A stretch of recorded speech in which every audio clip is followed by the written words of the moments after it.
Whoa.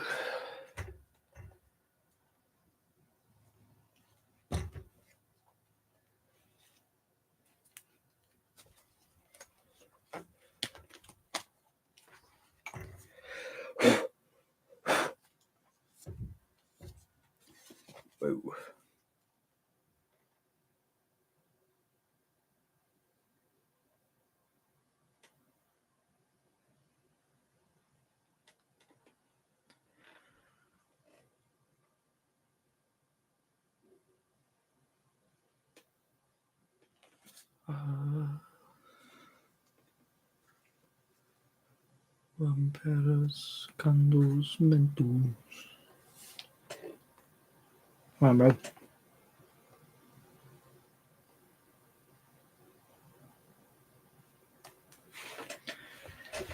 It's plugged in for a reason.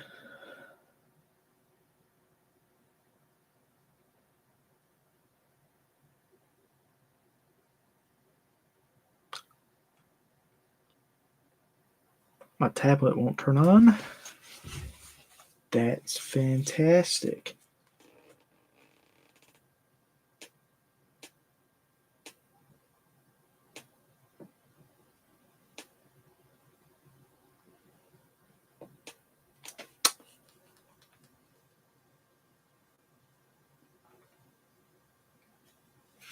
It's plugged in.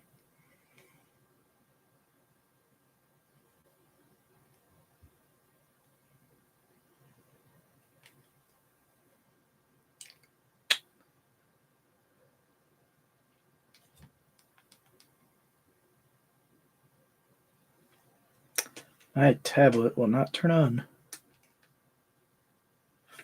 So I guess we won't be doing any drawing today. I hope that's not permanent.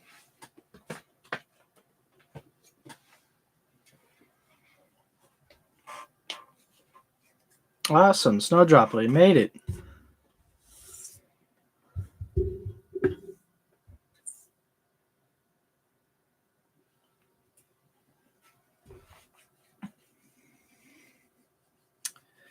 Awesome.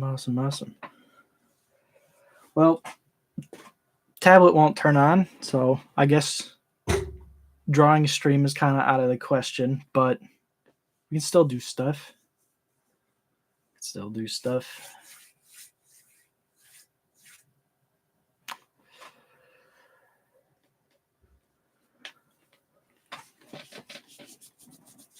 How are we doing tonight?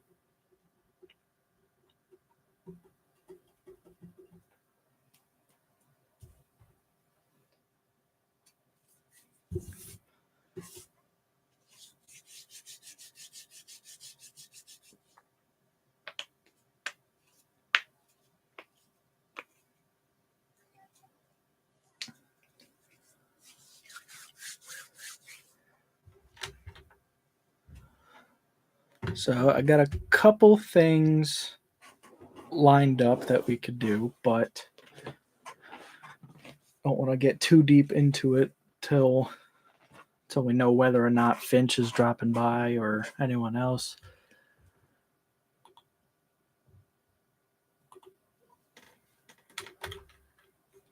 Yeah, let me just ping the stream for everyone, just so in case everyone or anyone missed it real quick.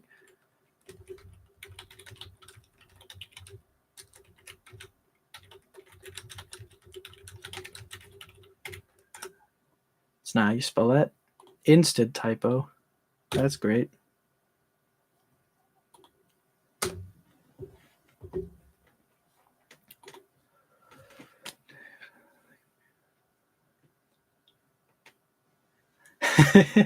Well, I mean, I can share my screen of the database. I'm so glad that you guys are appreciating the database because I'm having such a good time like making it. And like it's super easy to just like keep everything in line for me because like I'll forget like what I planned to do with something cuz like I don't think I've kept it a secret, and I don't think it was gonna be that much of a surprise anyway, but I plan to reveal what Chris and Lloyd's secret powers are at the end of volume 1, and for a minute, I completely forgot how I was going to do that. Like, I completely forgot what I was going to do for the reveal, for the build up, for everything, and then it was just like, okay, I had to, like, sit down and just, like, refocus myself, and I got it, don't worry, I got it. But there was a there was a moment where I completely forgot what I was going to do for the main part of the book.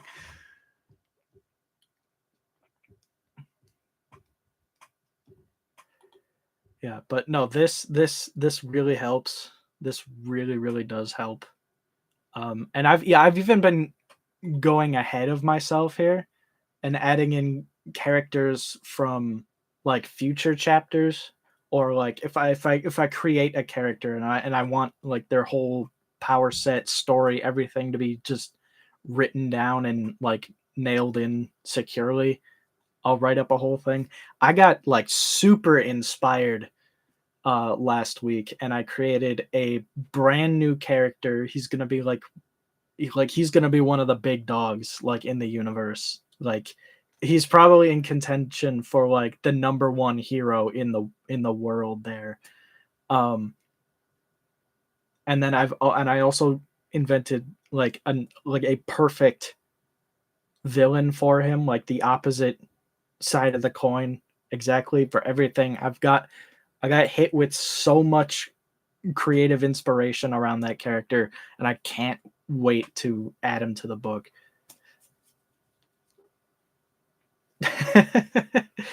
Yeah, honestly, it's so crazy how my superhero creating process goes, because sometimes I'll be watching a show and I'll be like, "Oh, you know what power would really help right here?" And then like that would inspire like a character to be made.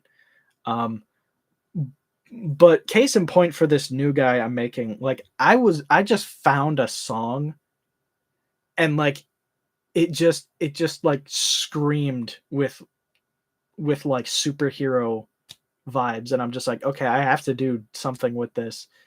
And and it was such a good song, and I've just been obsessed with it like all week, and I just created an entire superhero who's going to be a massive character in the universe from now on out of a single song, and that it's just crazy.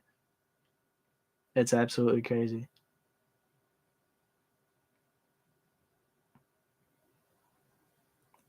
It is called Gold by Spando Ballet. It's an old song. Well, old. It came out in 1983, but there was a remix done for 2022.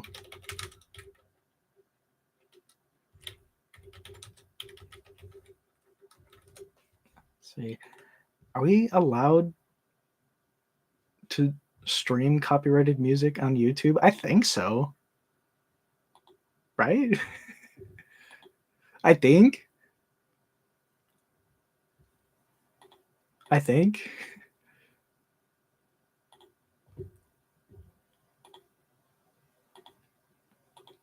Yes. Here, I'll have to. Can you live stream copyrighted music on YouTube? Banger idea, Kellen, for Googling that before doing it. No, you cannot listen or play to copyrighted music on YouTube live stream without explicit permission from the copyright holder. Yeah, yeah, brilliant idea to look that up before I started playing anything. Well, you can play it for yourself. It's called Gold by Spando Ballet. Here, I'll spell it out. And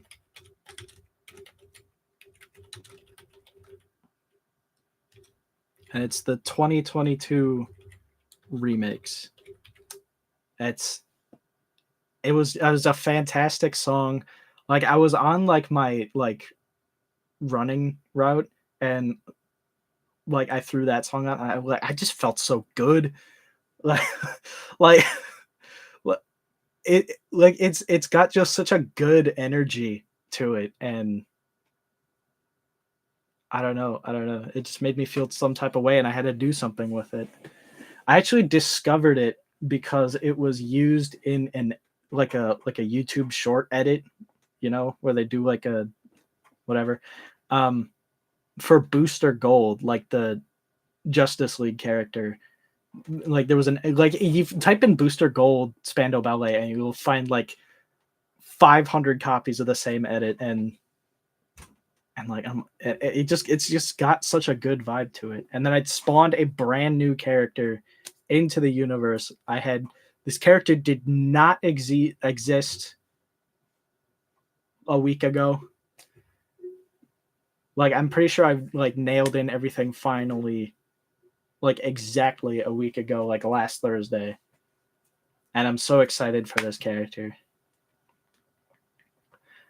I wrote up his whole um database entry already, so I could possibly be talked into giving a sneak peek later on tonight.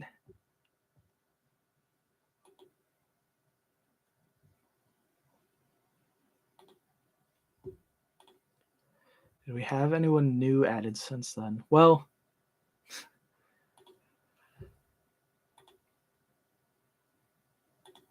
I suppose the whole Elias is kind of the only thing happening right now.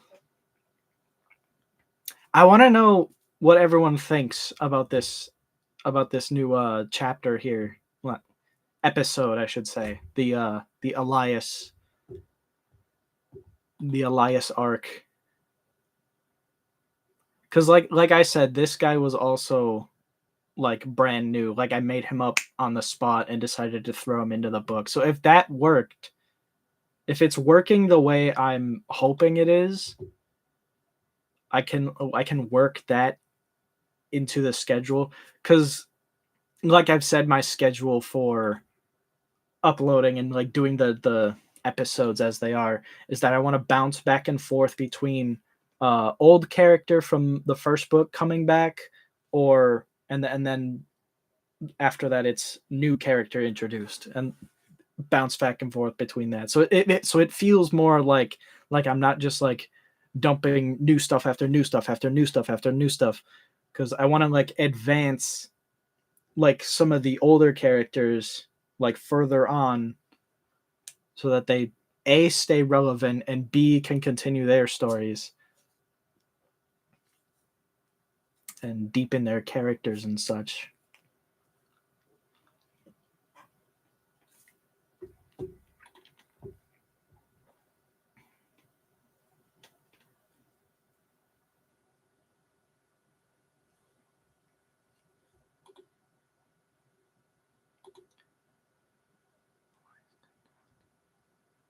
I gotta say, the most annoying part about writing the Elias episode is that it's happened to me so many times.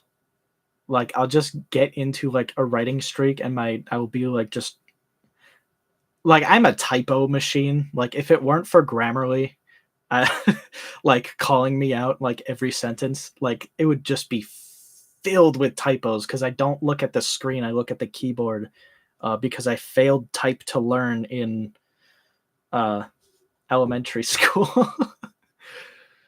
I don't do the whole like fingers on the specific keys and then look at not no I look at the keyboard. Okay, I'm human. Yeah, Hexagon is his name. If you couldn't, if the shape wasn't obvious enough, the incredibly creative name Hexagon for the guy with hexagons. No, that's what I'm saying. Yeah, no, I always look at the keyboard. I can't look away from it. Like I have to, like I need to look at. That's not an alphabetical order. How the hell am I supposed to know where that is? And where any letter is on the keyboard? How am I supposed to know without looking at it? Exactly. So yeah, so like I will I'll just write out the whole thing and then just go through like all the typos later. But the worst thing is, and I don't know why, it'll happen mostly with people's names, but there'll just be like one name in a certain story that will just completely screw me over, and every single time my fingers will just like spell it wrong, just like on instinct. Like with Nuclevi, I always spelled that wrong. Um Clark, there was always like two letters that were switched. What was it? Was it the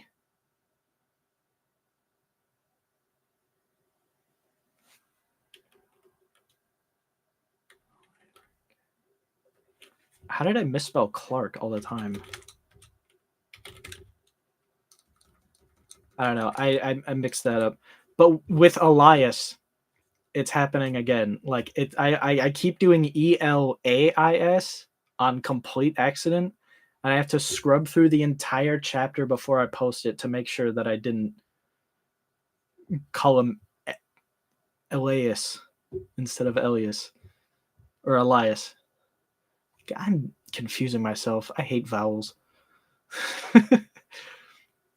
But no, like there like so many it's usually just with names. I don't know why. Magnet Man was a big one as well. Like I kept writing down Man Get Man and switching the G in the end. It's so annoying. I wonder why it's only names. It's never anything else.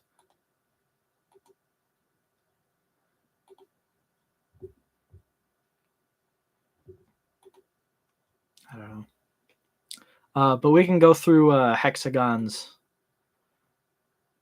stuff in a minute here. Man Get Man, yeah. See, and that looks like a real word, doesn't it? So like I'll just like my eyes will like glaze over that and see nothing wrong.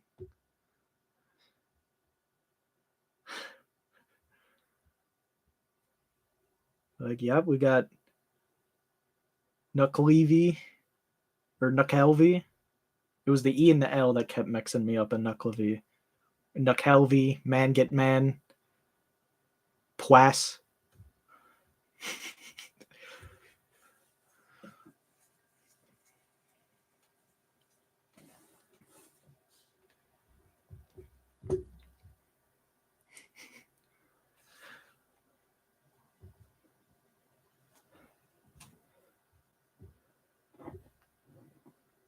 Yeah, yeah. I fixed it for the book. Don't worry.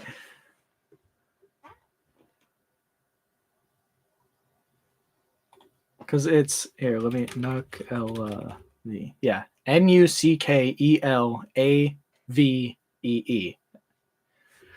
Sometimes I would forget the A. Sometimes I would switch the E and L. And half the time, like I know how it's spelled, so it's literally just like my fingers like pressing the keys in the wrong order.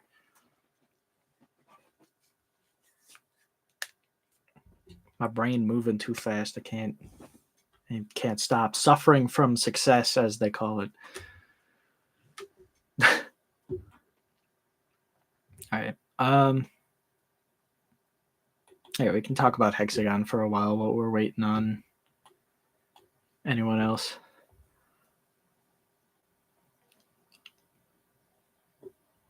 So I don't know if I name dropped it in the book, but the fighting style that his father invented is called Kongo Tai, which loosely translates to diamond body. And the like I thought that was such a cool idea because the way that it works is that rather than using like your body as a weapon to attack, it's like grapple based. So he's done this to Chris like several times already. But he like grabs onto someone and pulls them into himself, like pulling Chris's head into his chest to like concuss him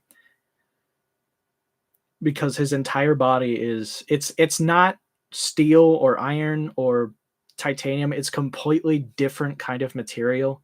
I'm playing with where this material is going to stand lore-wise. It might be the most durable and strongest material in the lore in the universe. But I'll have to take a look at my other material plans and what I plan to do with that. It might just be the number one strongest material. I don't even have a name for it yet. Like as I said, I did just invent this guy, but no, I'm workshopping him. I'm working him, and there's little enough to him where if I don't reveal it in this episode,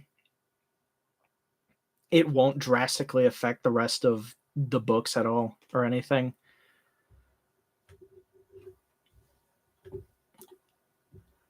But yeah, what he's got the Amulex. That's the hexagon pendant necklace that he was wearing when they first walked in. And it was discovered by his father. And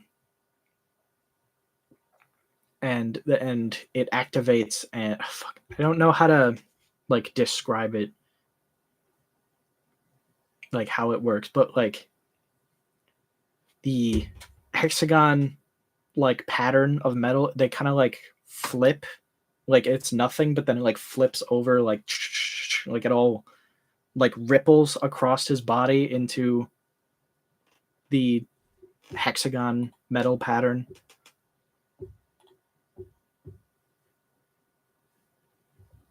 And he might be like I have a few characters who are indestructible, but the durability really that really just means that they're bulletproof.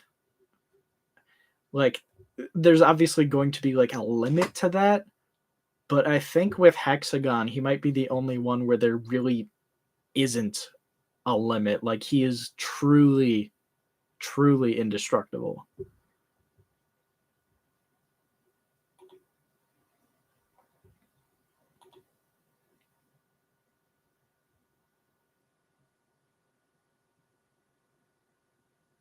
Unboxes itself. Well, okay, so there's like I see the motion of like the little hexagons flipping over in my head, and I know it's from something.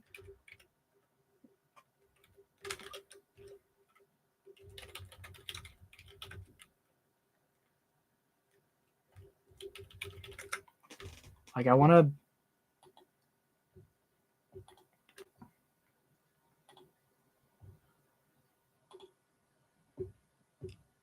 I want to see if I can find it. Okay, here. This is a better explanation. Okay, so like here's them blue. The blue is like it's just his skin, like they're not there. But then they'll like do that across his body, and then it's metal. Like it'll like stem out from the amulet. Like the amulet itself is the starting point, and then in like hexagon patterns, they will just kind of like reverberate across his skin like that. Sorry, that's the best one. Yeah, that's the best way I can really describe that.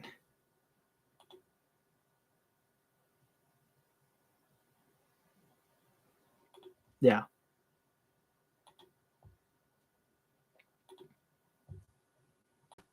Okay, I'm glad that makes sense. Kind of. I'm glad that makes sense. It makes sense in here, but like it's hard to do it anywhere else. And I have to be the one to put it into words. So I have to describe that as coherently as possible.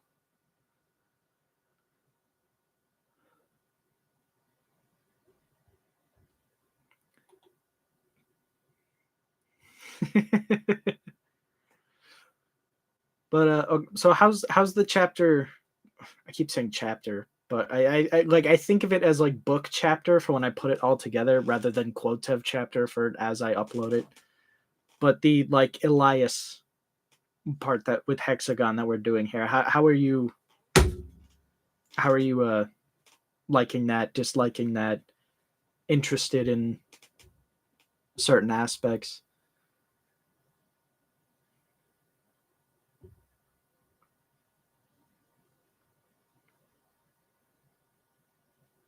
Yeah. Well, yeah, because in my head, I think in terms of the books, like as physical books, they are chapters. But also, I also call the Quotev chapters as well. Like I'll hit up Isaac and I'll just be like, "Hey, did you read the chapter?" And he'll be like, "No," and I'm like, "Bruh."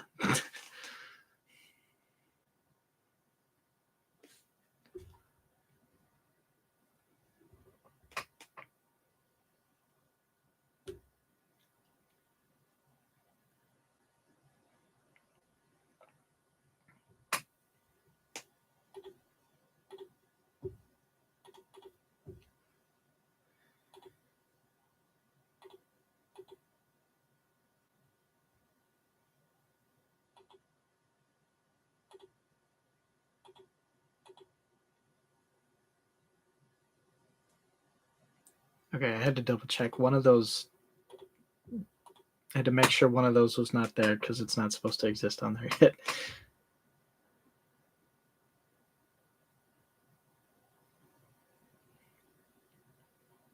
Yeah, yeah, that's kind of what I'm going for. Is this like insurmountable opponent? Because quite literally, they like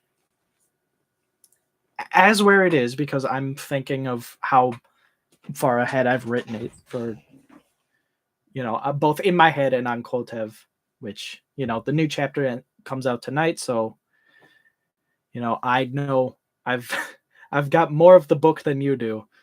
Um, but as where it's posted, the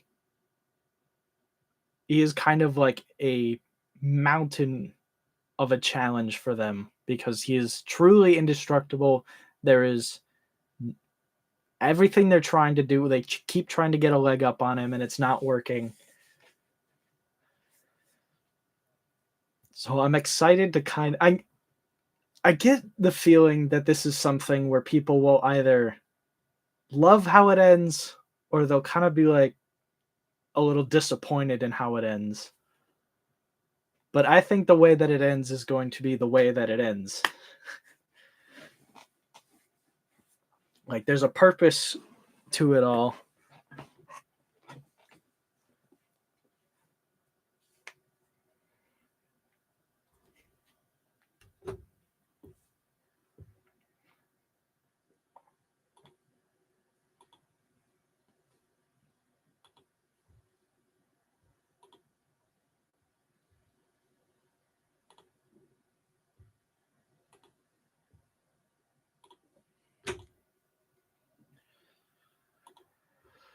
All right, let's see if we got anything else to go over here.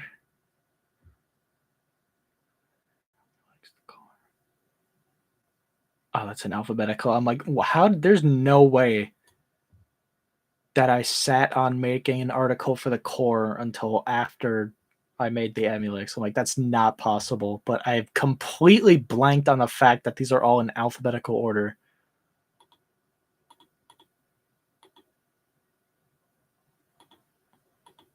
Why are these? This is not supposed to be like under there.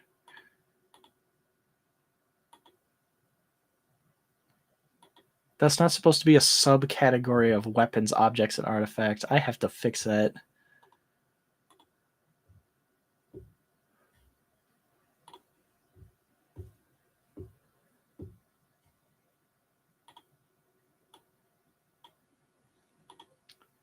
And now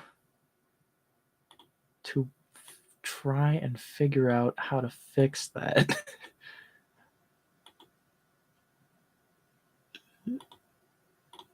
There we go. Ah, it was super easy, barely an inconvenience the whole time.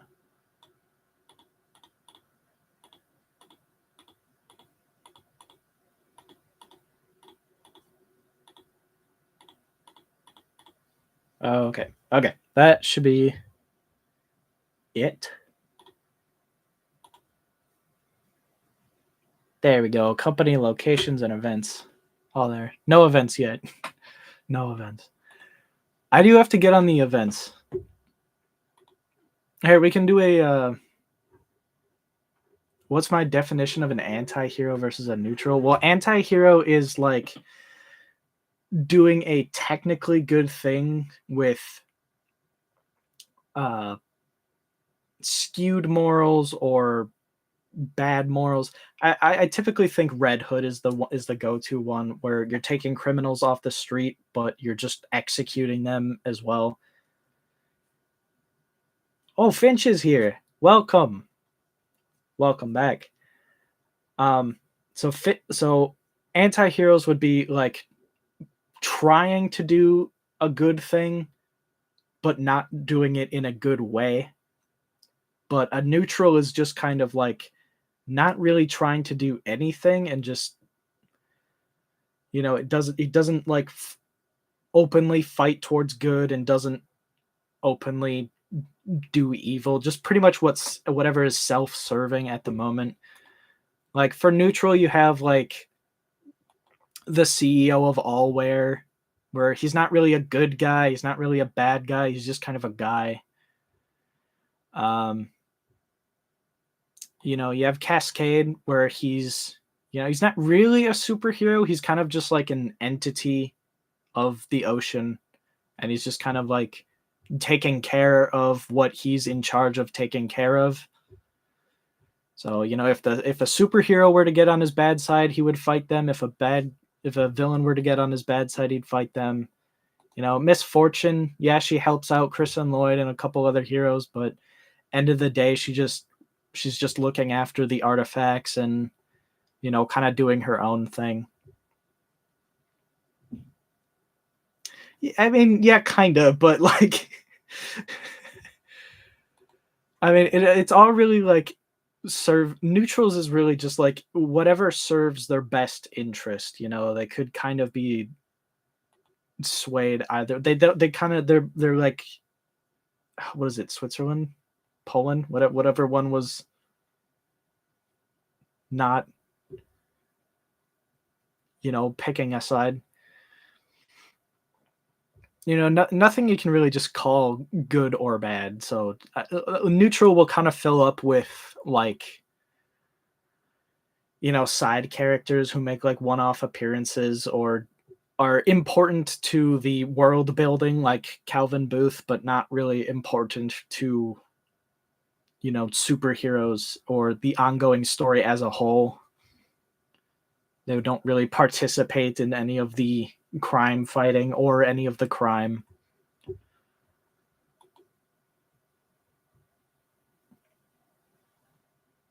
Yeah, I would boil it down to that. So anti-heroes participate in crime fighting but in a criminal manner, and neutrals don't participate in crime fighting or crime actively.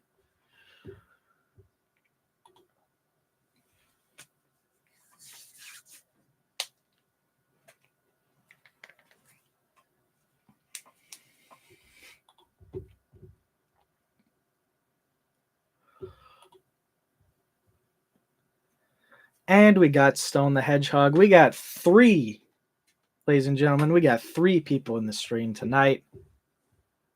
Things are looking up.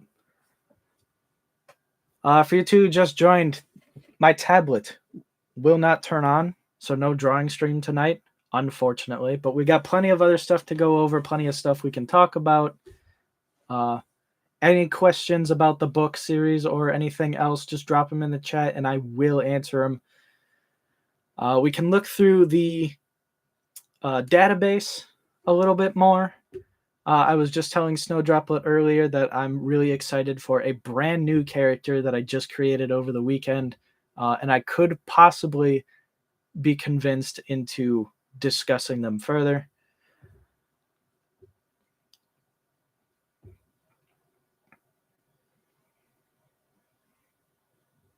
But it's good to have everybody here.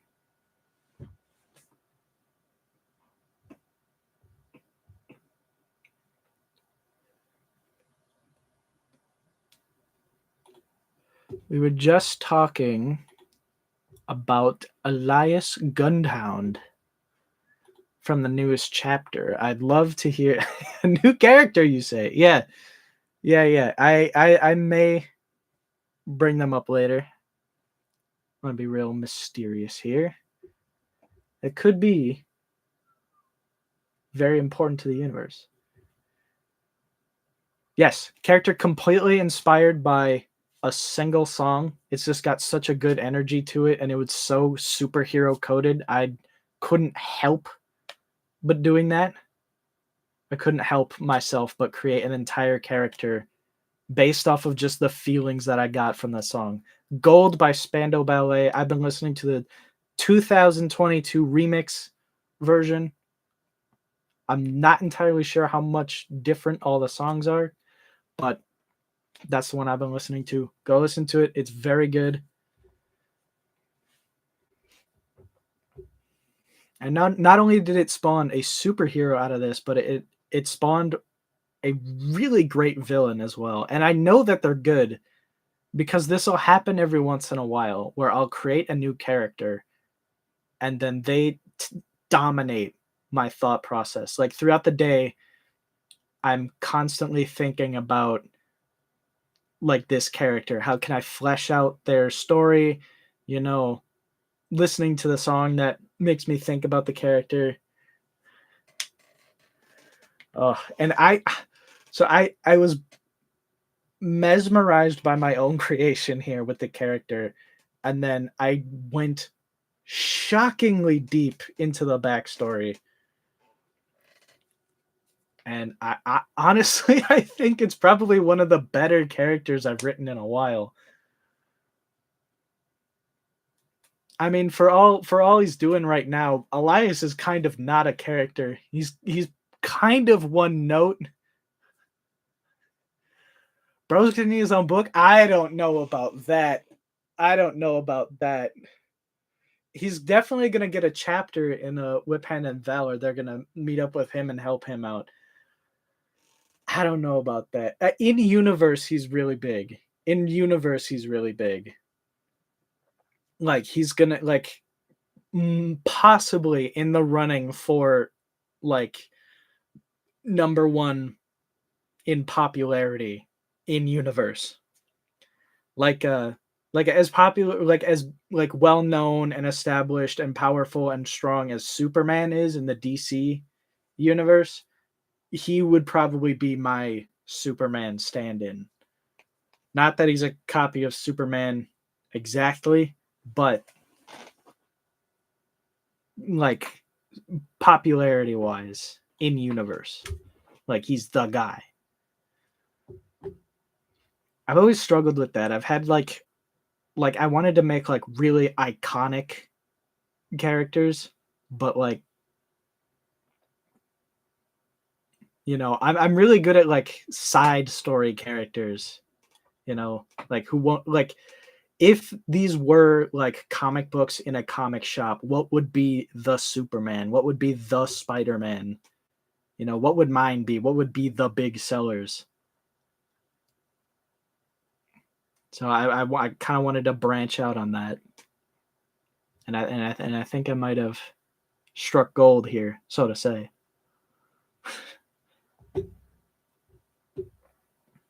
But until we get to that, Finch, I want to know your opinions and thoughts on the new episode here with our friend Elias Gundhound, aka Hexagon. You know, uh, what are your reactions? What do you like? What do you not like? How do you think Chris and Lloyd are going to deal with this guy? What do you think his deal is? Yeah, he broke Lloyd's nose. Let's not forget that. My guy is bleeding actively.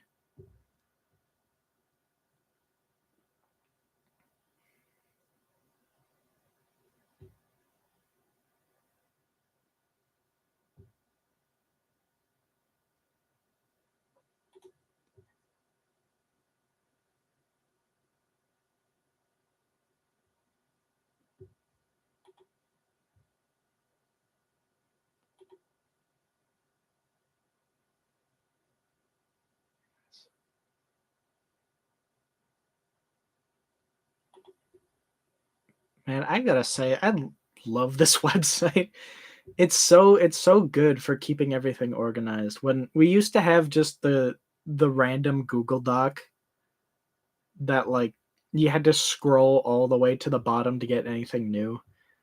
But now you have like links and pop-ups and references to anything. Like you're reading his article, you don't know what the Amulex is. Boom, it's right there. You don't even have to click. You don't even have to go to another page. It's right there. It tells you exactly what it is.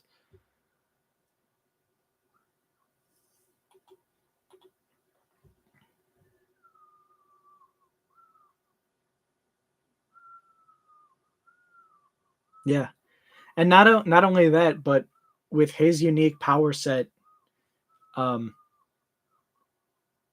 they're gonna have a really hard time fighting him because he's a really good fighter. He even started out fighting them just normally, and then once Lloyd hit him with the energy blast, he had to actually like try. he's like he like hand to hand, he's got them outclassed immediately. So it's up to their powers to be able to, overcome this guy. But he's got such good defense that it might be hard for him.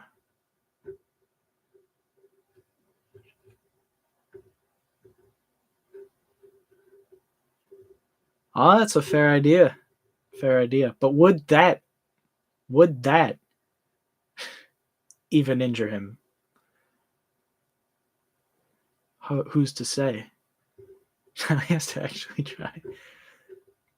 Yeah. I also wanted to use this arc here. We'll call it an arc or an episode or something. The Elias arc, to really flesh out Chris and Lloyd's teamwork.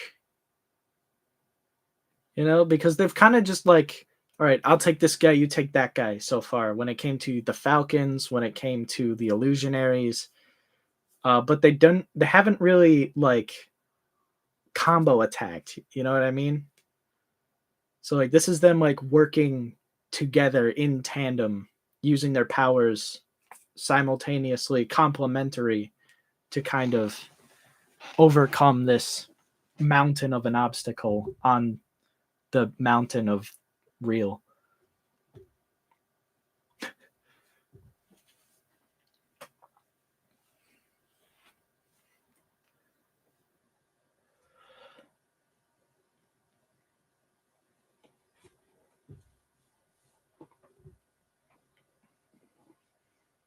So, I'm excited to write. I'm a I'm gonna be honest. I'm kind of excited to get over with this one because I really, really, really want to write the next one really bad. I've been looking forward to the next one for such a long time, and honestly, it's kind of too early. Like I was planning to push it off a lot further. Like it was going to be in the back half of this book. Like don't get me wrong, we are still in the first half of volume 1. It's going to be long. It's going to be long. I will not have this ready to be purchased physically by Christmas this year. I know I always have a physical book on Amazon around Christmas time, but I'm not going to be able to have that this year. This one's going to be big. This one's going to be big. There's a lot going on in this one. I was planning for the next chapter to take place in the second half, but I've moved it up because I've just been so desperate. I've been so desperate to get to this point. I've been so excited and like envisioning this story that I really want to. I really, really, really want to start writing this point and get myself excited about this again.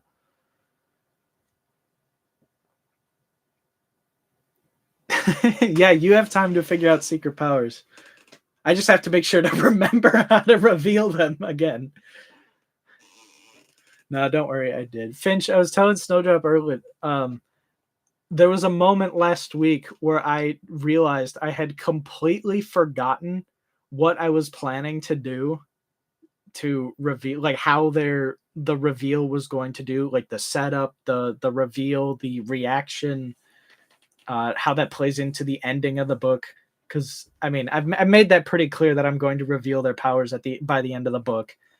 But I had completely forgotten everything I was planning on to do, and I had to just sit down and just backtrack in my memory, and I got it. Don't worry. But like for a few minutes, I was like, "Oh my god, how was I going to do it?" I had completely forgotten. I had completely forgotten.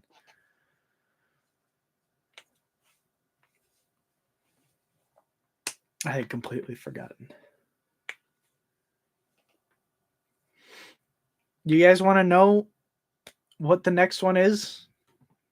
You guys want to know what the next one is? What the next the next arc they go on?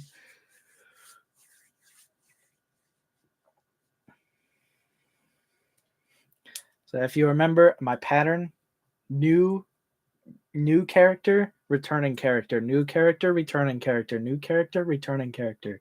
And I do that to kind of flesh out the returning ones more and introduce the new ones to keep it fresh.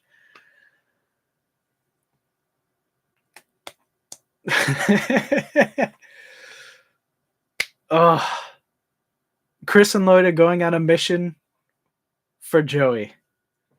Joey's sending them on a mission. The Wolfsbane dealer.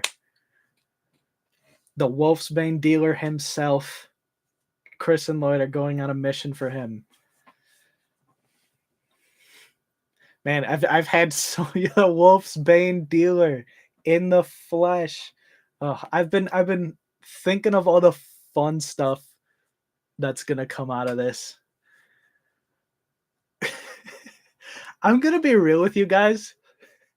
So my mom proofreads like all my books because she's picky about grammar and stuff. And so I always send her like a copy.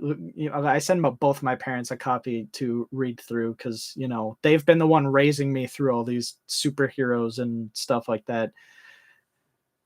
Joey is my mom's favorite character.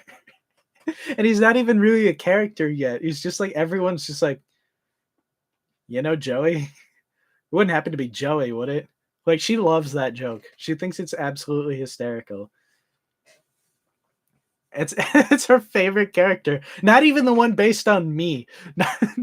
Not even the character based on her own son. No, she likes the random running joke guy who doesn't even have a physical description yet. No, it's fun. It's funny. It's funny. I'm really excited to get to the Joey part. I've had a specific scene planned out for such a long time. And it makes me giggle every time I think about it. But basically, they're going to be going on a fetch quest to get a special ingredient for Joey. It's not Wolfsbane, granted. He has plenty of that. But they have to go to a different location outside of their comfort zones, and they must retrieve a special ingredient for his concoctions. Of course he has plenty of that. Why would he ever run out? Can't run out of Wolfsbane. He's the Wolfsbane guy. No, they're not going to Mars. What ingredient is there on Mars? Rock? Sand? They got plenty of that here. They got plenty of that here. Nope. And who knows? Who even knows what they may come across on the other way, along the way? Fair enough. Fair enough. Joey does not have the money to pay for a round trip to Mars.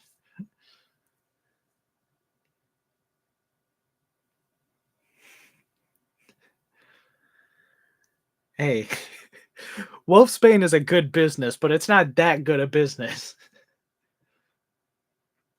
I mean, it sells, but it doesn't sell that much.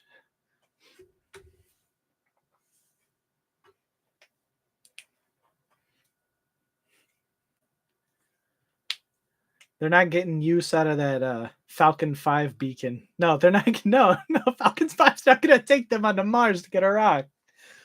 No. Of course he knows him. He is a great guy. I can't wait for you to meet him.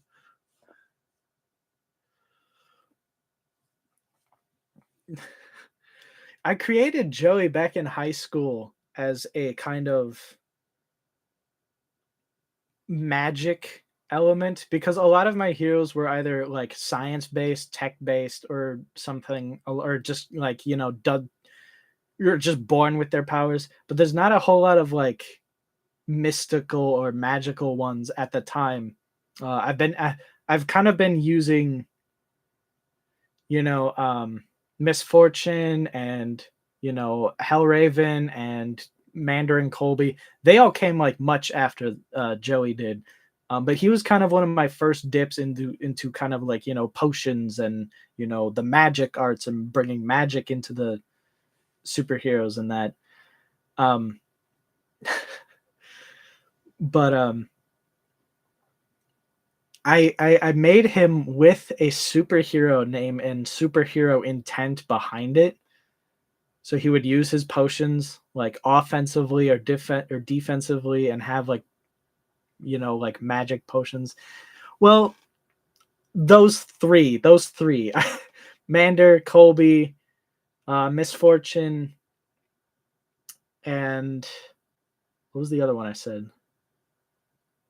Curse Collector, Hellraven. Yeah, no, those were all like high school or college. I came up with Joey in middle school, like 2011. Joey came into my mind. So he's kind of an old head, but he's stuck around so long because something about him. He I don't know. There's something magnetic about his personality here. Um, but no, I gave him like a full. I don't think I ever gave him a costume, but I gave him a superhero name. But I think at this point it doesn't even matter because he's just Joey. He's just Joey at this point. Like no one would ever call him by his name. They would just or his hero name. They would just call him by Joey because he's Joey. He's the Wolfsbane dealer, Joey.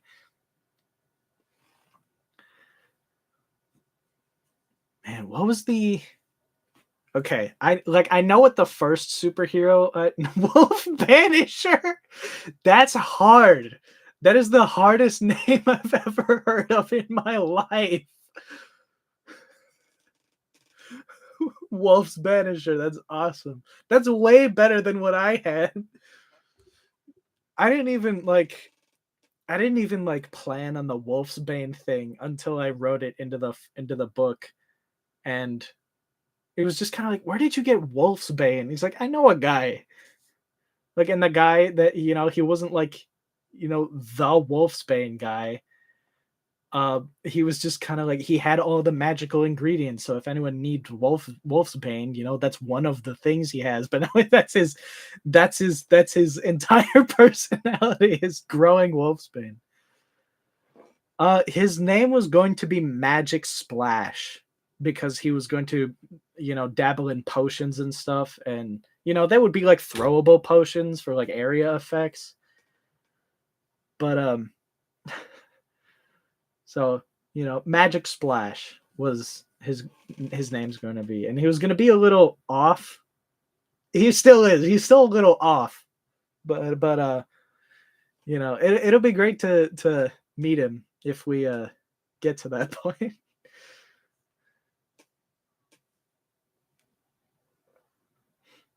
Yeah, I just thought Magic Splash. It sounded fun.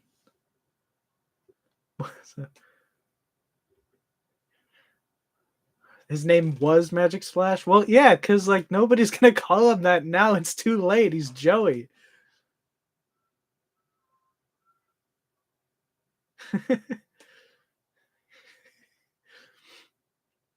Maybe that can be like his base of operations. That's his Wolfsbane store, his greenhouse, Magic Splash Emporium or something. I don't know. I don't know. I came up with it in middle school, and 90% of the things I came up with in middle school were bad ideas. Were really bad ideas. But like, I borrow this from that. I borrow that from this. I tweak the characters, make them a little bit better. Cause man, what's a good example of how I changed a character drastically? I was going to think of like which one was like so far is the oldest. Yeah, I'll try to answer two questions at once while looking through the group. Here, I'll go. I'll just go through this. Anima, I came up with in college, so that'd be like 2019. The entire book club.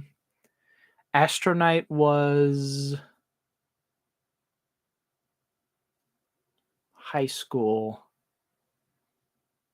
either sophomore, junior year. Backup was for the book.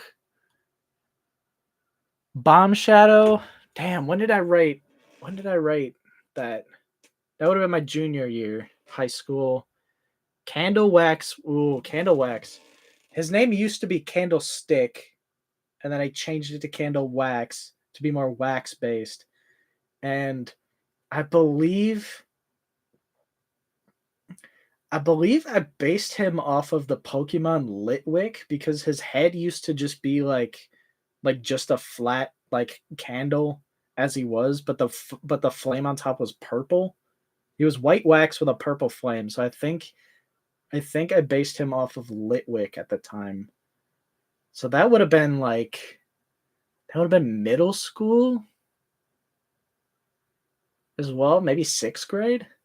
Candlewax probably in the running for one of the oldest.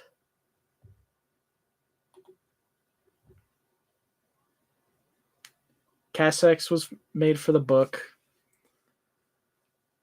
Dimitri, when did I come up with Dimitri? That would have been high school as well. But Mechano was elementary school. Mechano was one of the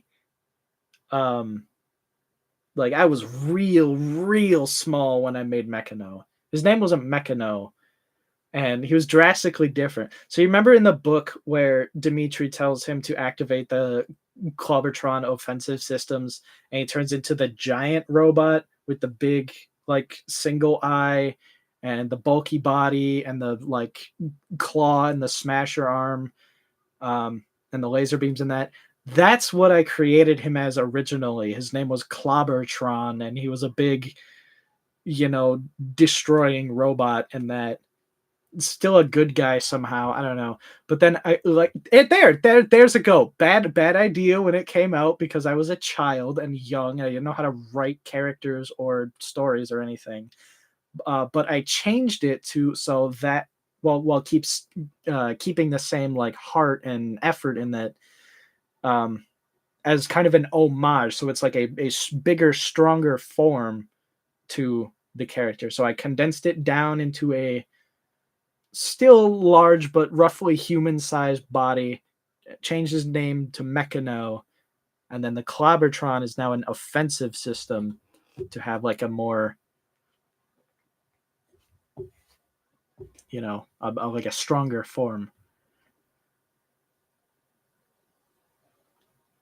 I agree. I think Candlewax is a much better name, Candlestick, because he was going to be human sized. The ends of his hands were going to be like also just candlesticks, and he would just like shoot fire out of his hands. He wouldn't have like any fingers or anything.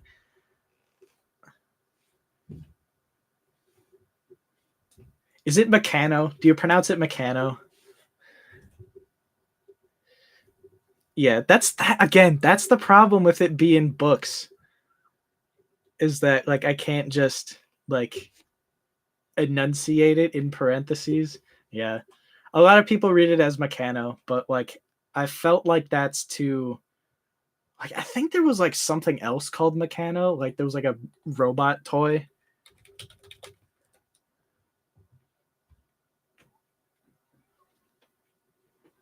It was like a build your own like stock car, mechanical stock car, or like a yeah. Meccano. It was like a Tinker Toy kind of thing. And I was like, dang it, no. I called my thing the same name, and then I played the commercial for it, and it was like all new from Meccano, and I'm like, oh, cool, great. Whew. Saved on the pronunciation. It's Meccano. Meccano. So it's a little bit more robotic.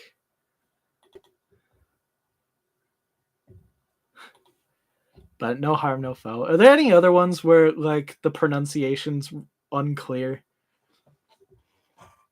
Candlewax, Cassax, Dimitri, Dry Runner, Falcon 5, Firebird, Firefly, Frostbite, Gallico. I've had one of my friends think it was Galacco, and I'm like, no, it's Gallico. Gauntlet, Hangman, Hellraven, Jetframe. These are all self-explanatory. Meccano, Nautilus, Nuclavy, Planchette, Zeitgeist. This one's a placeholder. Don't even look at that one. Respite, Scoville, Shockgrav.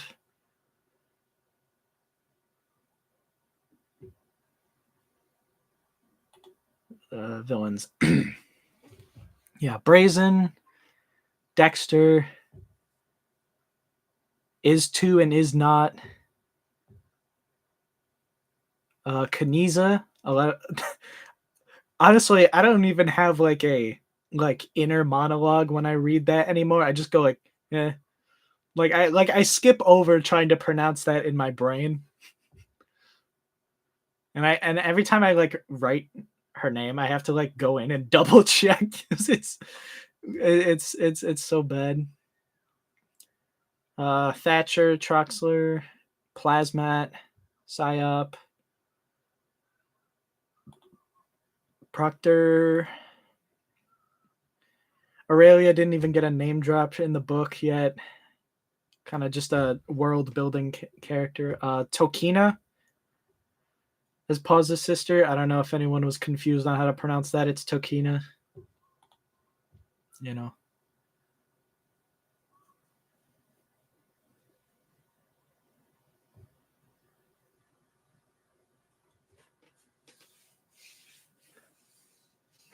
Knucklelava?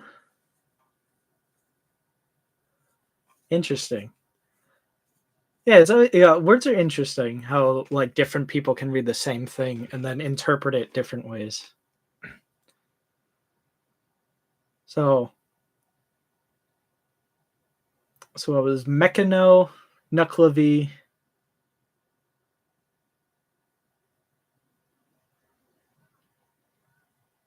Seem to be ones. I can try to like I think with Nuclavy, I think I at least in the final book, I don't know if I did it the first time around. Um no, I did. No, I did. Yeah. No, when he talks to Pause on top of the building and like it's a long name and Pause is bad with words and he was trying to sound it out and he goes Nuclavy. So like that was me knowing that his name is confusing and hard to pronounce. So so I kind of wanted to like break it down for anyone. And then there was that joke that I put in when he's like showing off for like the reporter. Um, and he's just like, that's Nuckelvee. You spelled it wrong last time. But anyways. Oh, Argusion. Argusion. It's like argue because they're is to, is not, bickering back and forth. Argusion.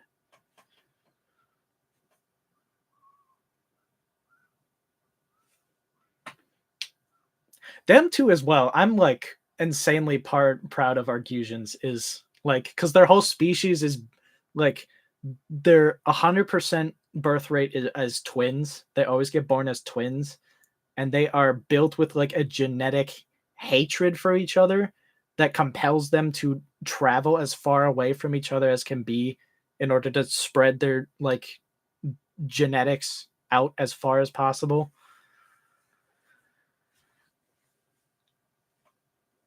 I thought that was a great idea. Yours is different too? How do you say it?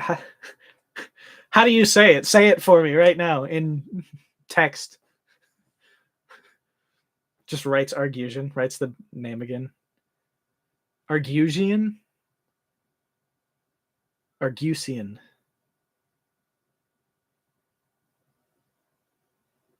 Is it either of those? Argusian? Argusian? Yeah, that helps. Got it.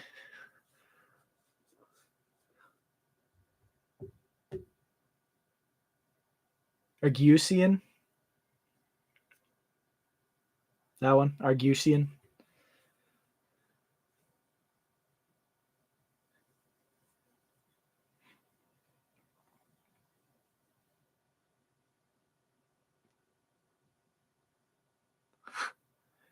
Interesting. Yeah, that I mean that's words for you.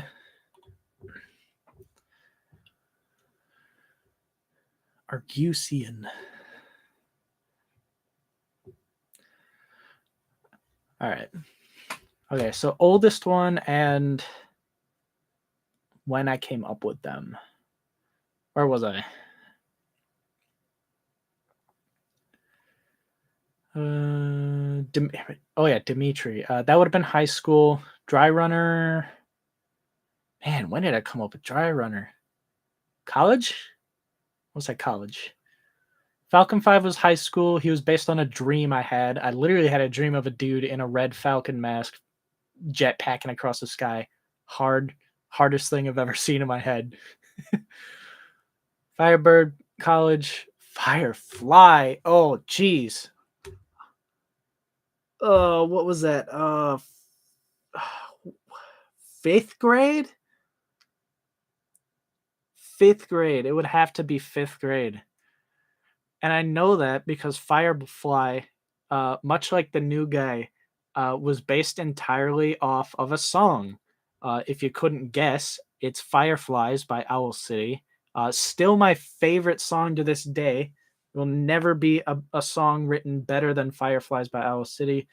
Owl City is an amazing and the best musician ever to exist. That's a fact. That's not an opinion. So I had to learn. Me and Isaac, the real life Chris, we were both in choir in elementary school, and our choir had to do.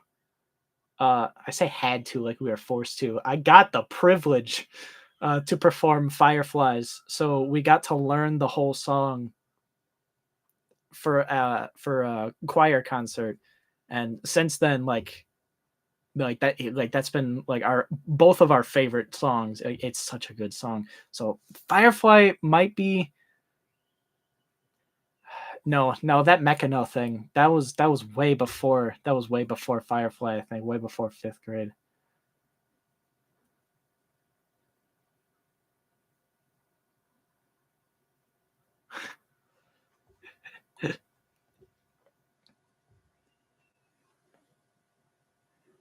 Frostbite. What did I do? Frostbite. That would have been high school. That would have been high school. Gallico. That was high school as well. Gauntlet was high school.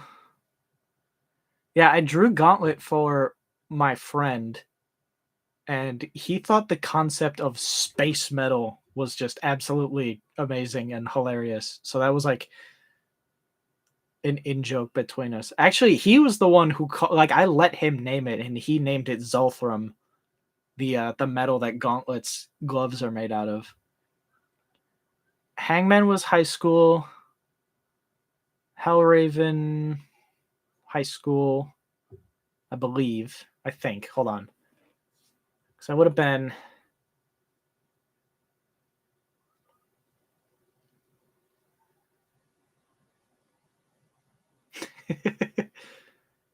Yeah, that sounds like something Chris would say.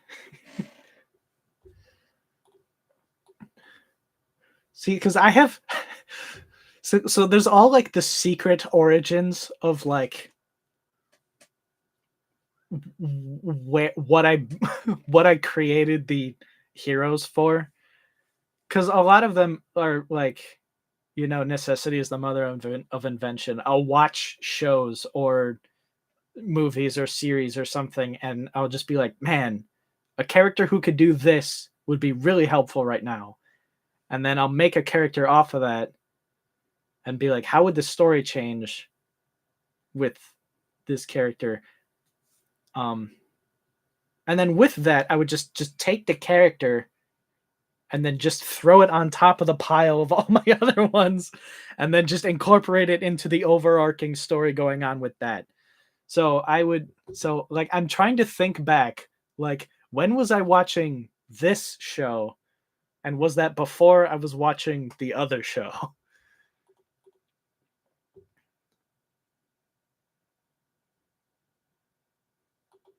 I'm glad you do. I had a great time writing the All Wear Explosion, even back in high school when I wrote that. I'm thinking, well, because I won't be able to write a new book for the Christmas release this year, I might just polish up the All Wear Explosion and publish that and get that a physical one.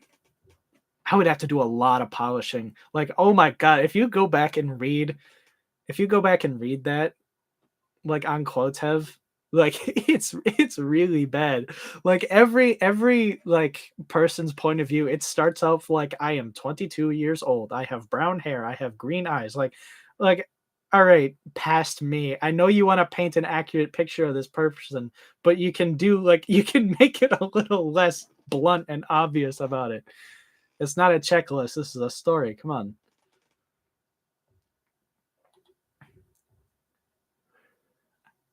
Man, where was I at? Hangman, Hellraven. Where was that?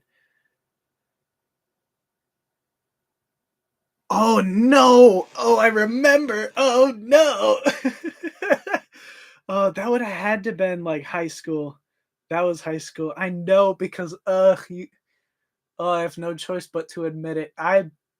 Based I came up with the idea for Hellraven and his disembodied burning skull of a father based off of the movie Mystery Men.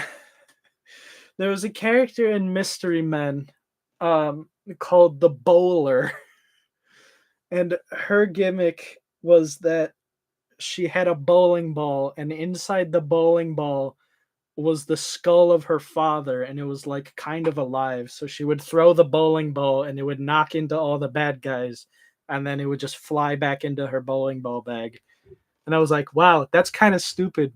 I could do that, but cooler. And then I did that, and that was Hellraven. And now he's in a book I wrote. So I hope they don't come at me with copyright infringement. Ben Stiller's got enough money, he can let me have it.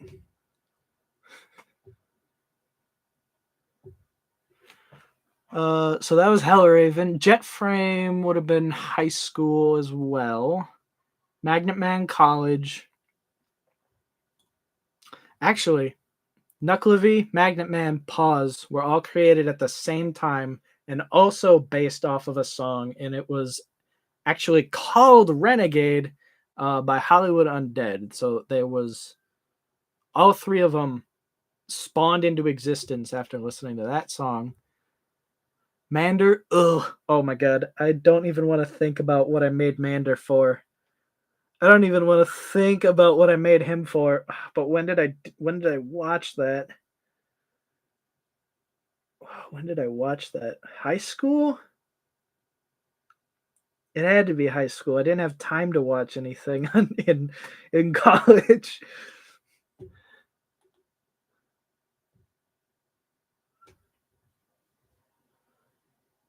Yep, Renegade by Hollywood Undead. Yep, that's what all the Renegades were made from. That's why they're called the Renegades. And then another song that they did, House of Mirrors, they came out with that recently. That song influenced the ending when they're in that Hall of Mirrors and doing all that. That was a big influence on the ending of that book. Yes, please do. If you want, no, not even if you want. I don't care if you want or not. I'm just gonna like make a whole playlist of songs that characters were created based off of, and then put it on the Chris and Lloyd thing. Because what do I have in there now? What do I have on there now? I think I have the official Chris and Lloyd mix, and I think I was working on like a Mandarin Colby mix. But honestly, I'm just gonna like probably later tonight. I'll probably do that tonight. I'll just go through all my music and then find like, oh yeah, I made this one into a character, made that one into a character. I'll just do all that.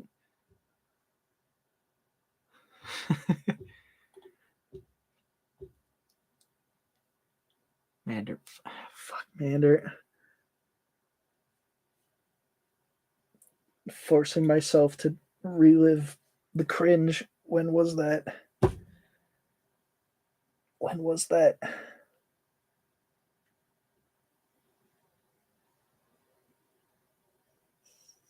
Sophomore year? No, I watched that on a Chromebook. What did I? Junior, sophomore or junior year, and I completely did nothing with him. Was it really?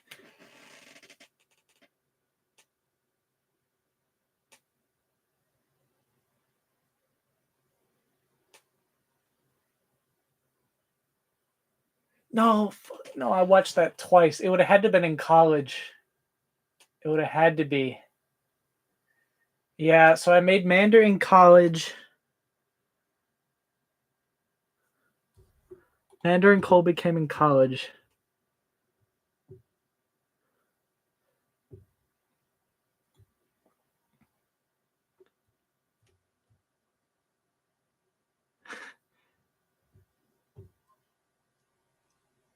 No, no, I'm not admitting to that. I'm not telling you that information. No, I don't even want to think about it. I don't have any way to justify it.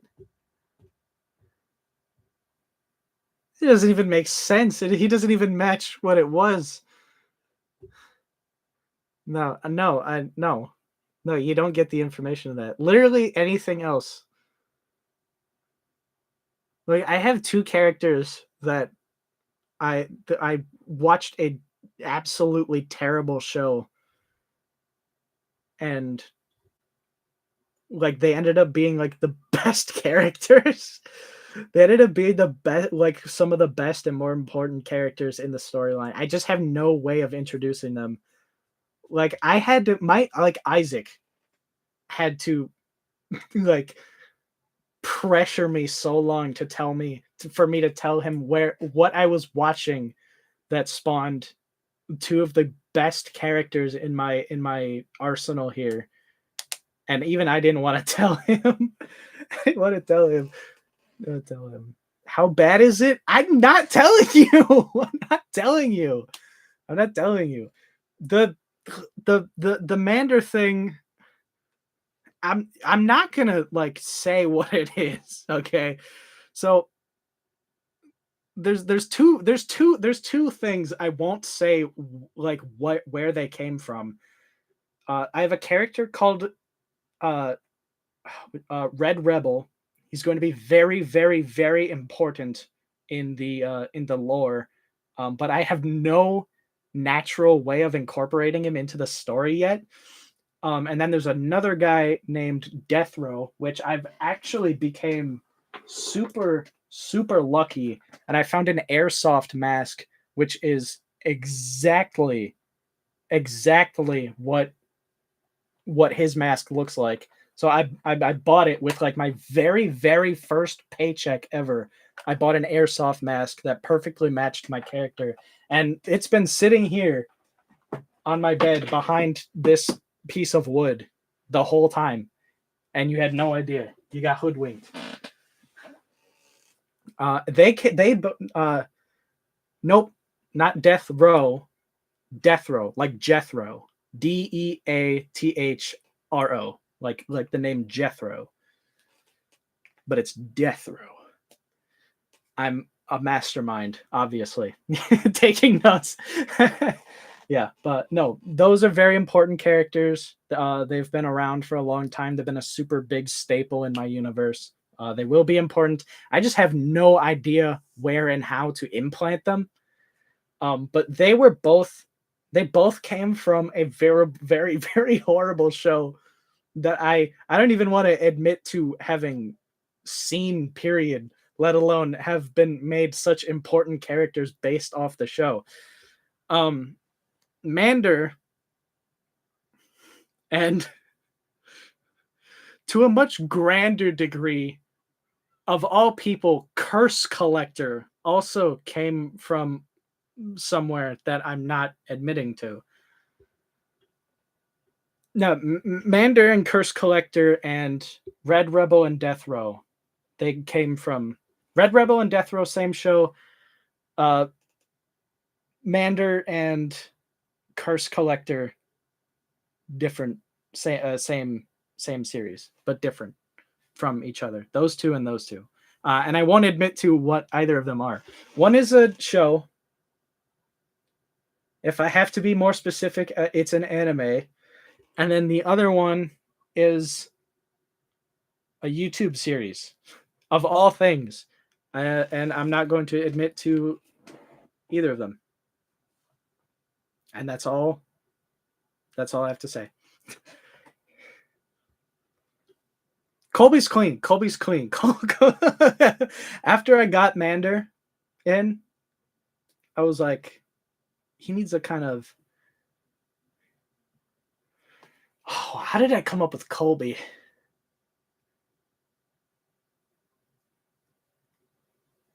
Oh, I needed a way for Mander to get to the surface, like to get to the Earth.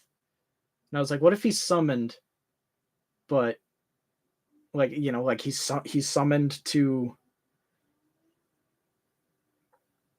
Earth, but he's so like incompetent in what he's supposed to be doing. He's just kind of like, he just comes up. He's like, man, you got any burgers or anything like that? He starts raiding his fridge, kind of thing. And after that, I'm just like, those guys would just become friends. Like it just made sense. It just made sense. Yeah, it's a series. I'm not. Anime series for Death Row and Red Rebel. YouTube series for who the fuck were they? Curse Collector. Michael, which is he's kind of Chris and Lloyd's like worst villain at the moment, and like I'm so ashamed of where he came from. And then and then Mander. And then Mander. And then Mander. I hate it here. Fun fact. Okay. Moving on. If you'll even allow me to move on after that. Manifest. Where did he come from? Oh, I know exactly where he come from. Oh, when did I get those?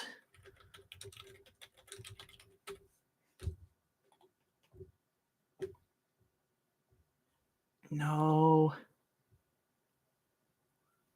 Oh, when did I receive those? Oh, here they are. Here they are.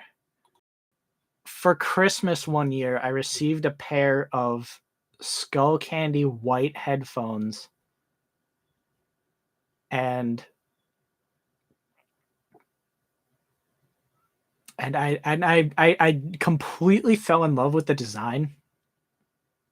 I don't know if this is the exact one, but it was something like this. Like was it like, it would have had to have been high school.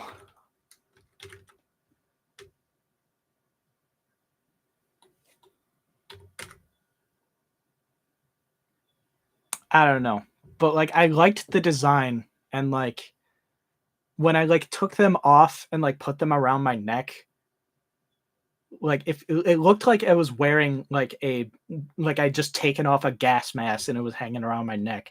So then I tried, like, I was like, that looks cool. That looks cool as a mask. So then I created a character who was like half dead and needed like a thing to breathe, like the gas mask like that to breathe, and then that's where Manifest came from. So that would have to be like early high school.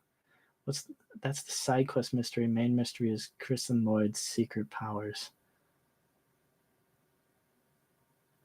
No! No! No, that's not the side quest mystery. No. No. I didn't even want to tell Crace.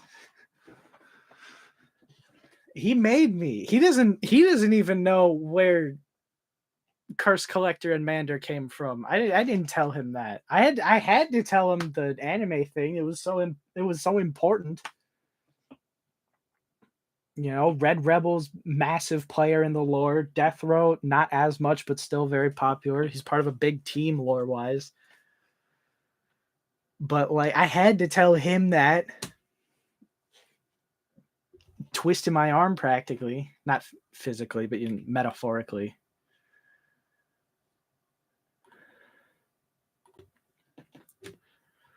So no, you're not allowed to unravel the mystery. You put it down, and then you put it down, and you forget about it. The end. Makuno, probably the oldest so far. Min and Max, that I made them like last year. Mr. Radiant. Gosh darn, that's another one. That's another one. Okay, so I'm a big Hollywood Undead fan. I like a lot of their music. And so a lot of them are just like, here's a cool song. It's got like 3 to 5 different people singing different parts of the song. That can be translated as to 3 to 5 different heroes in a music video, or like you're like an AMV or something. And then I just translate the band members in the song into superheroes and kind of just give them the same I have like 4 different heroes, 4 different sets of heroes who all have like the base same personality because they're all based off the same band. Massive, I went on a tirade. I don't remember what I said massive to. Massive fan? Massive amount of characters based off their songs?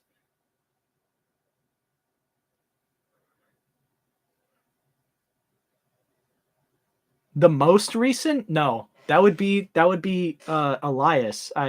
He did not exist before I started writing the chapter, I think. Or like he existed like in my head like 2 months prior to that. Actually, the most recent is the one I haven't told you about yet, based off of that song. But Minimax are cool. I really like them. Like originally on the tech side, it was going to be Frostbite, and then what did I call him? There was another guy. I originally named him Pentium, but then I was like, no, that's dumb. Hang on. Let me consult my never-ending color note of characters to sit on and do nothing with.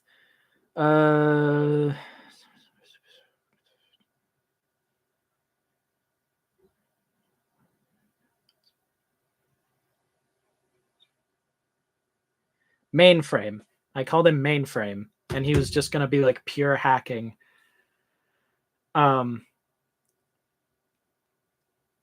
He was just gonna be really computerized. I had to change Mainframe, funny enough, because his real name for a long time was Kevin James. And then one day I was just like, oh wait, I know I can't call him that. I cannot call this man Kevin James and ever expect him to be taken seriously. So I changed his name to Kevin Ford. For obvious reasons, he could not be named Kevin James.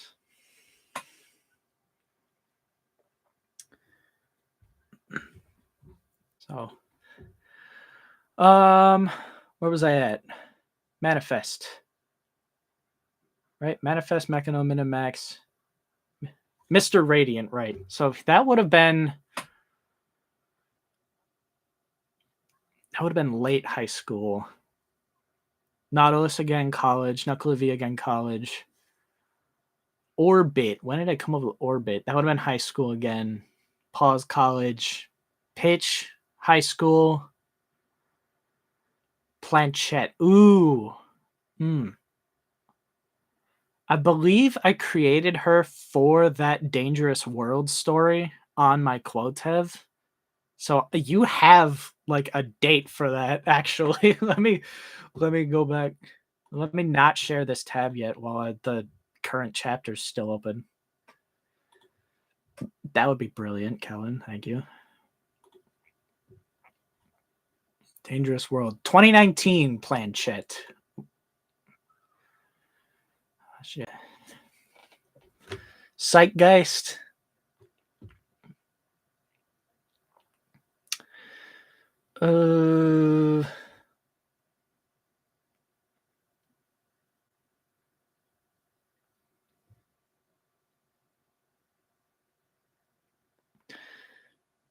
It was sometime after Deadpool 2 released because that's when I learned the word zeitgeist.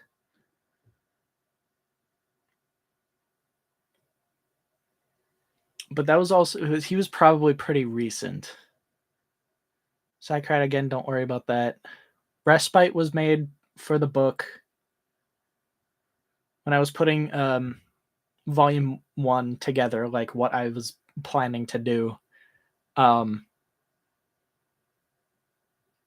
like it was nowhere to be found. But like when I sat down, I was like, all right, time to write chapter 1. I started thinking like, oh, you know what would be good? Some rivals for them to be on the same team with, but just kind of like not like Colby, we already talk about him. Shakrev. Damn. Shakrev, I made him. I started watching Marvel's Agents of S.H.I.E.L.D. I did not get very far. I could not get into that show. One of the like first few episodes, they come across a body that's just like floating there, and they go to touch it, and like an arc of lightning like comes off and like shocks them, and that just got my brain going. So I made like a whole character based around that. That would have had to been like.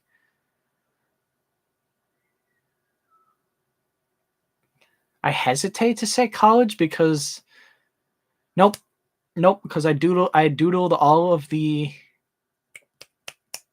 Star Brigade. I doodled the whole Star Brigade in my math notebook in senior year. I still have the doodles. I tore them out. I don't have all of them, but I got some. Ugh, bust out the old binder here. If you could not fall over on my microphone, that would be fantastic. Yeah, yes, show, yeah, you're getting a show. Don't worry.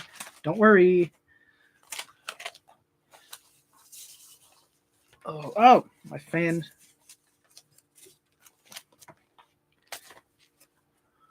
I don't think I could save all. Yeah, I did not save all of them. Let's see.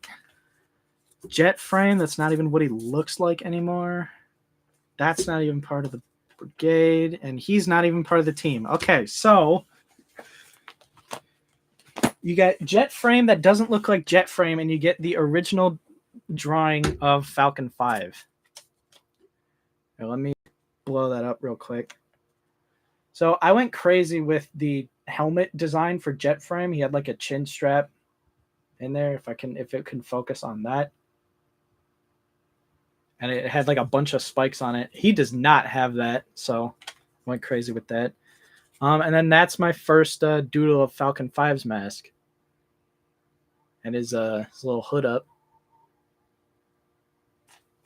And then on the back, there's a character that's associated with Star Brigade, but is not part of the team really. And I didn't introduce him yet, but there he is, called Supergiant, and his left eye is on fire. If you want to know why, you'll have to wait till we get to the book. Well, he's not getting his own book. He's not that important, but okay. So who's in the ring? Meccano. He's probably the earliest. I know what my first ever hero was, and he's not in the book, and only because I have no idea how to incorporate him at all, or if I can, because I made him when I was 5, and it frankly wasn't that bad of an idea, truthishly. So I don't even know if I'd have to do much adjusting. I just need to I need an opening where I can slot him in an event where he can show up, something like that, you know.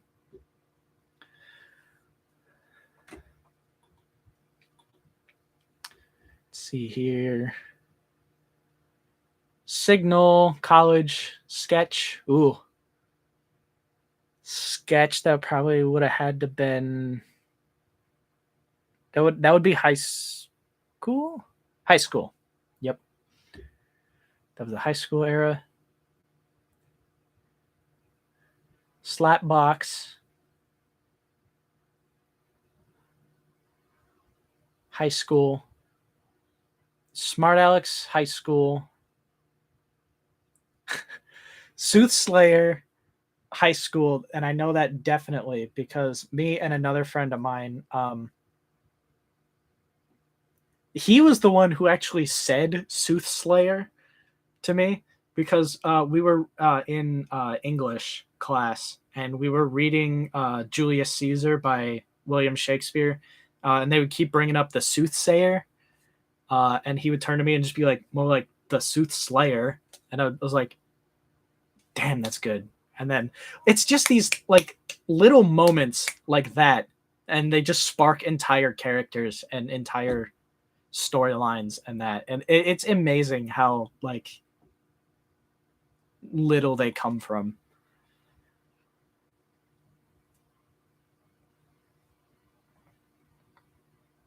Squish, high school again. Starstruck college. Switchbod. When did I do Switchbod?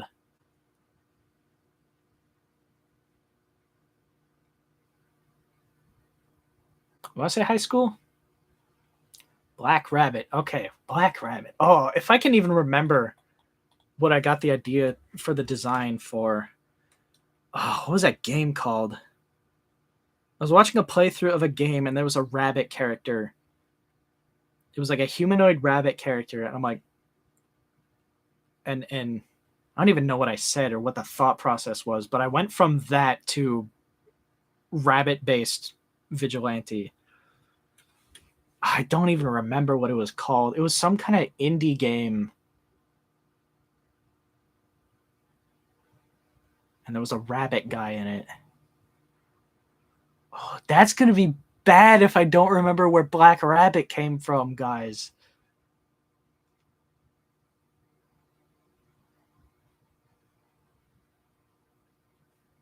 Oh.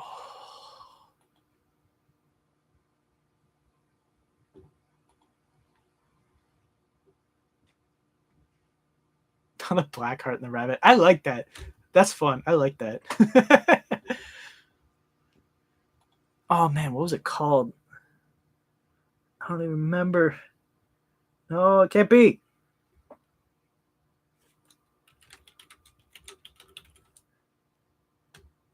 Oh, yes. Oh, got it. I freaking got it.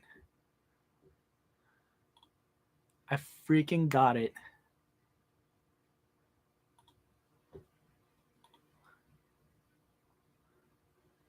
It was called Alice is Dead. And I saw this dude and I immediately thought, hell yeah. So then I took the basic idea of rabbit guy and turned that into a vigilante guy. I don't even remember what the game's about.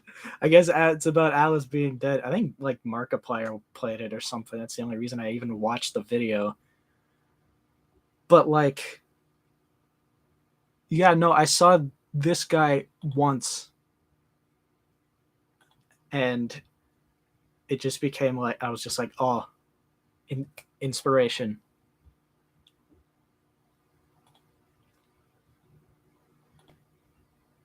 Well, cool. Got that. Glad I got that nailed down.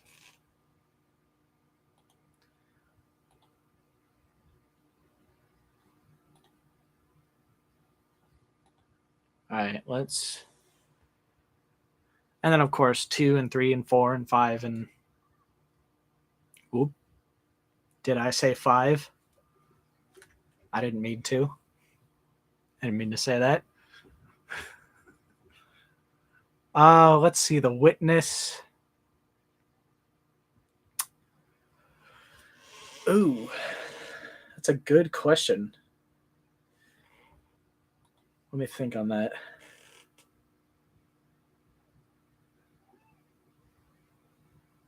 Snowdrop. I'm glad you had a good time drawing the Black Rabbit, dude. I love that image.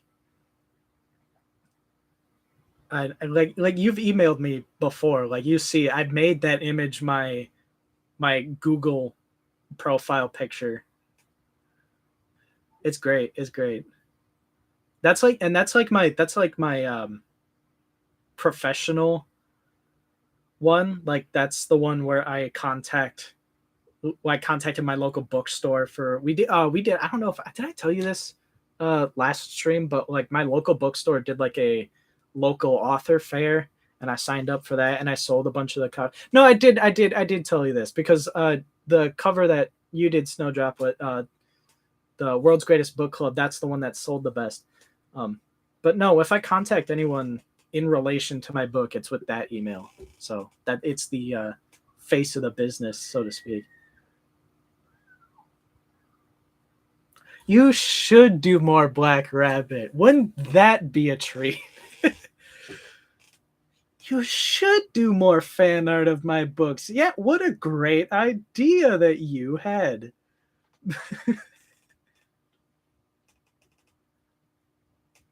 I don't even know if you could do it better. It's perfect the way it is. But I would not be opposed to any more fan art. It's not like I greatly enjoy that, and it's a highlight of my day when I receive fan art from my books. Nothing like that, you know. Valor. When did I come up with Whip Hand and Valor? Oh yeah, it was 2022, and I had said to my friend, I'd never made any heroes aside from the monkey ones that I did nothing with as a kid, based off of you and me. Did I mention that? Did I ever talk about the primates? I don't know if I did. I might have done that in like the podcast thing that we record. Oh my god, we never recorded a podcast for the Renegades. Oh my god. Isaac and I were supposed to record a podcast to talk about every book after it's done. We never did a podcast for Renegades. Oh my goodness, that's so overdue. Oh my god, I don't even know. Jeez. Oh me, oh my. You know what? I can probably we could probably do that live, honestly. We could probably do that live. We could do a live stream one of these days. It'd have to be when he's not working, but I could get him in a Discord call and I could stream that.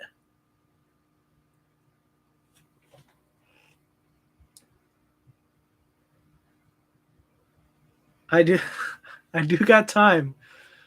We're definitely doing a Whip Hand and Valor one. Oh my god, there's gonna be so much to talk about. But no, I can't No, I can't wait.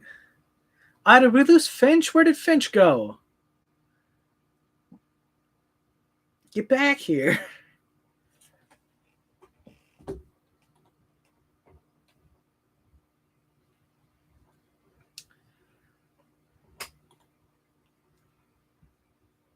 Oh, it says there's only one watching the stream. That's so weird. Sorry for yelling at you then, I guess. I'm looking at my analytics. It says there's only one in the stream. It's lying to me. It's lying to me. In front of my face, in front of my own eyes. What was that? Oh, primates. Yeah, no. So I was real into monkeys as a kid, and currently, and always, forever, monkey. So I made a bunch of superheroes based off of different species of monkey and ape.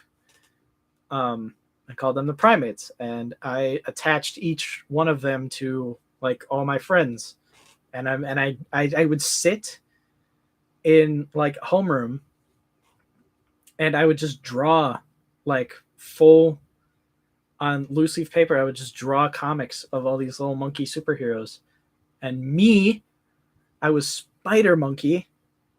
He could stick to walls. He could shoot webs out of his tail.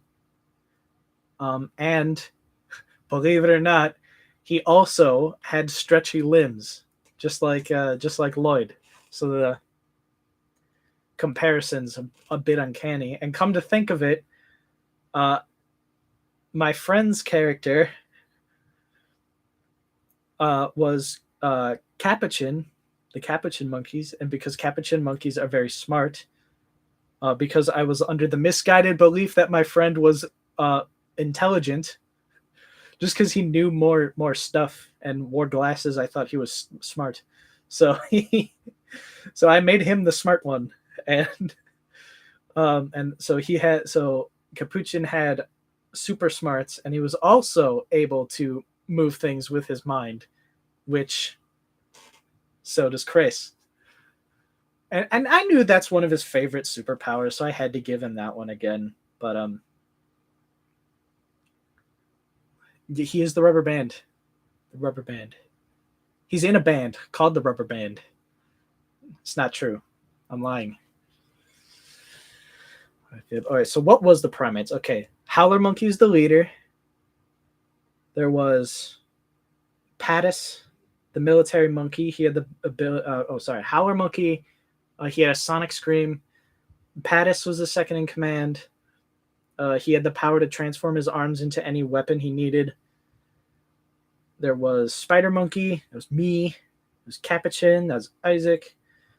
There was... Hang on.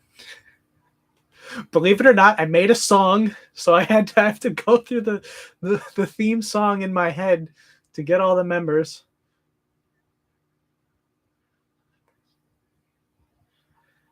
So Akurei.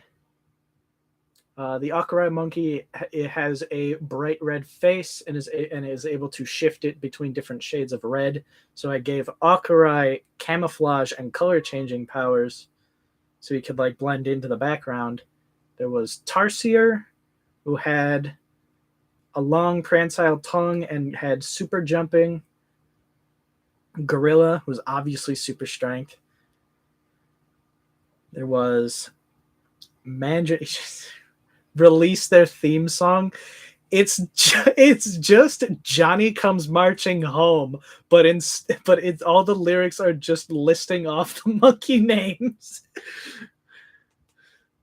I made it in like 4th grade, 5th grade, something like that. It's not even good. Oh my god. It's literally the worst song ever, but it's glued into my mind. The Gorilla's just brute strength. Then there's Mandrill, who had drills for hands, and he would dig at it. Stop posting ear emojis, I swear. Stop it. I'm trying to explain a defunct group of superheroes that's uncanon to the universe I'm creating. Please let me continue.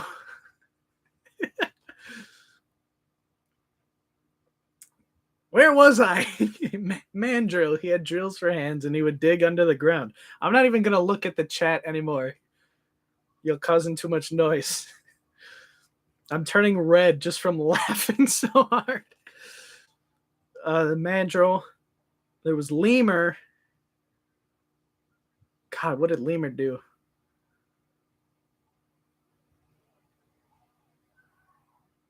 What did Lemur do? Oh, lemurs have like stink glands in their wrists or whatever, so he had like stink bombs and like stink powers or something. I don't know.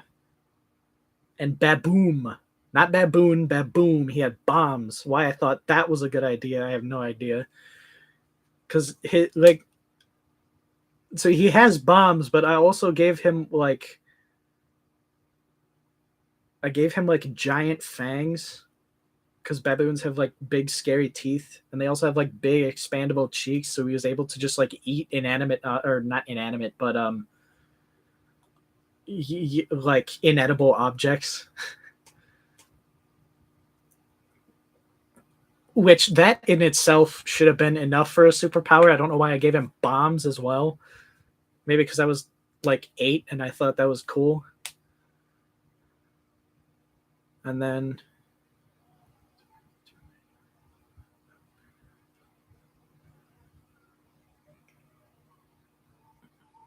Spider Monkey and Capuchin. Yeah. So that would have been all. Yeah, I drew little comics in that. Not the first comics I drew as a kid, but that was the first like team semblance I did. In a way, he doesn't have the power to, but like again, I was 8, so he would just have them.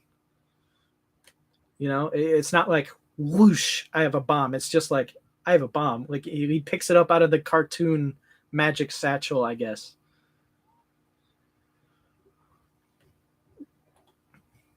Again, I was a child. I did not think a lot of this through. Oh my god, the stories I drew, they made no sense. They made no sense whatsoever.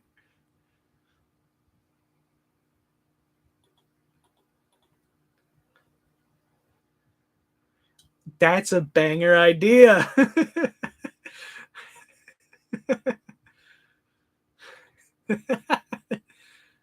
Just like coughs up the dynamite like Rico from Madagascar. All right. Vanish. When did I do Vanish? Oh, duh. High school, all wear 7. Brazen. Oh, damn. When did I find out about the Brazen Bull? Damn. Where were you when you discovered the Brazen Bull? I think that was college. Brazen was probably a college creation. Curse Collector, where I talked about that. I'm not getting back on that topic. Dexter, I made for the book. Made Dexter for the book. That's right. Dr. Dingbat. When did I... That would have been high school. Yes, because he kidnapped and created another superhero named Zapotec, and that was definitely in high school, so it would have to be.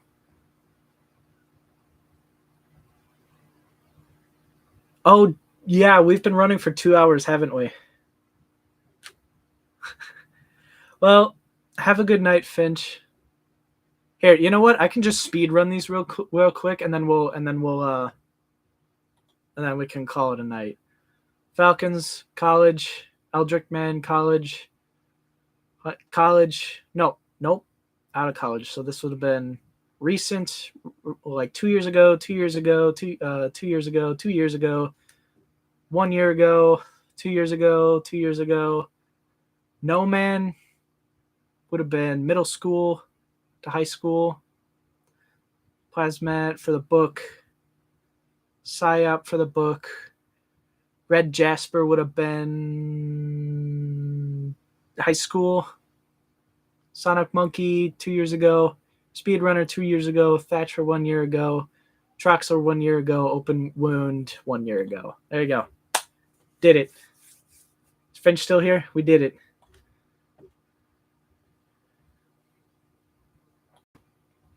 We done did it. All right. Well, again, I did not expect to run 2 hours, especially since I had no idea what we were going to do. But it seems to be that seems to be the pattern. I just start talking about something, and then we just have conversations and that. Guys, don't forget, new chapter drops tonight at midnight. You will never find out where those characters come from. So don't ask me, don't bring it up. Just forget it, drop it, quit it. Just a reminder. Get excited. We're getting what's his name? Joey in the next episode. That'll be fun. Brand new character based off of that song Gold. And in the next coming hours, be sure to check back here on the channel because I will be putting together that playlist of songs that created heroes. And then that's what we can talk about the next time we decide to do this. Right. So I hope you all have a great night. I'm signing off. Have a good night.